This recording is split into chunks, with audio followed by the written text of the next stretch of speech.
Assalamualaikum warahmatullahi wabarakatuh. Perkenalkan, nama saya Olga Nirmala Safitri. Di sini saya akan mempresentasikan tentang bentuk dan instrumen teknologi di bidang kesehatan.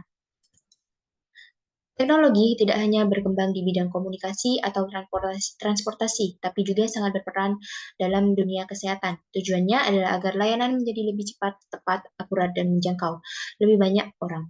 Instrumen teknologi sekarang bisa membantu kita mendiagnosis penyakit, merawat, dan bahkan mencegah agar tidak sakit.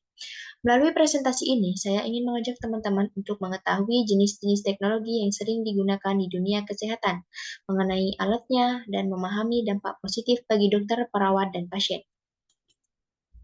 Berikut merupakan 5 bentuk utama teknologi di bidang kesehatan, mulai dari yang membantu diagnosis, pengobatan, pengumpulan data medis, hingga pemantauan kesehatan harian pasien.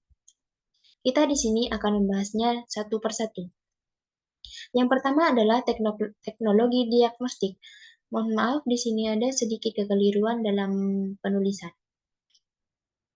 Teknologi diagnostik berfungsi untuk mengetahui penyakit pasien dengan lebih cepat dan akurat. Misalnya CT scan atau MRI, membantu dokter melihat kondisi organ dalam tanpa operasi. Ini sangat penting agar penanganan bisa dilakukan lebih tepat. Yang kedua adalah teknologi terapeutik. Teknologi ini digunakan saat proses penyembuhan, misalnya robot bedah Da Vinci membantu operasi dengan presisi tinggi. Namun robot bedah ini mengurangi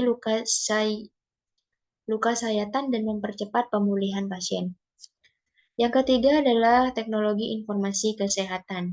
Sistem informasi ini memudahkan dokter mengakses data pasien. Contohnya adalah telemedicine yang sangat berguna apalagi saat pandemi kemarin karena pasien bisa konsultasi dari rumah. Yang keempat adalah teknologi rehabilitasi, yaitu membantu pasien pulih setelah sakit atau kecelakaan. Salah satu contohnya adalah prostetik, teknologi yang menggantikan anggota tubuh. Salah satunya lagi adalah exoskeleton, di mana exoskeleton adalah robotik juga digunakan untuk pasien yang baru saja ingin belajar berjalan setelah operasi. Yang terakhir adalah teknologi pencegahan dan monitoring. Teknologi ini membantu kita mencegah penyakit sebelum menjadi parah. Misalnya smartwatch bisa mengukur detak jantung, kadar gula darah, dan memberi peringatan dini jika ada gejala tidak normal.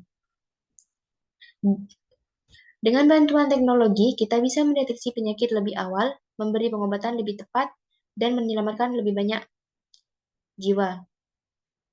Teknologi juga memudahkan kerja tenaga medis agar lebih efisien. Berikut merupakan dampak positif dari teknologi informasi yang digunakan pada bidang kesehatan. Yang pertama adalah diagnosis cepat dan akurat, seperti yang saya jelaskan tadi, dan yang kedua adalah perawatan lebih efisien dan efektif. Yang ketiga adalah meningkatkan akses pelayanan kesehatan. Yang keempat, mendukung tenaga medis dalam pengambilan keputusan. Meskipun sangat membantu, teknologi juga punya tantangan. Salah satunya adalah biaya yang tinggi atau harganya mahal, serta tidak semua daerah punya akses internet atau alat-alat canggih. Selain itu, data pasien juga harus dijaga agar tidak bocor. Yang terakhir adalah ketergantungan teknologi. Karena jika kita tergantungan teknologi, kita biasanya sedikit-sedikit melihat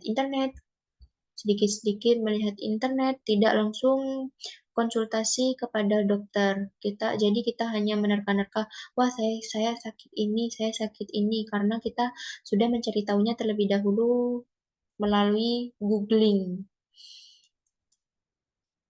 Sekian presentasi yang dapat saya sampaikan. Kurang lebihnya mohon maaf. Wassalamualaikum warahmatullahi wabarakatuh.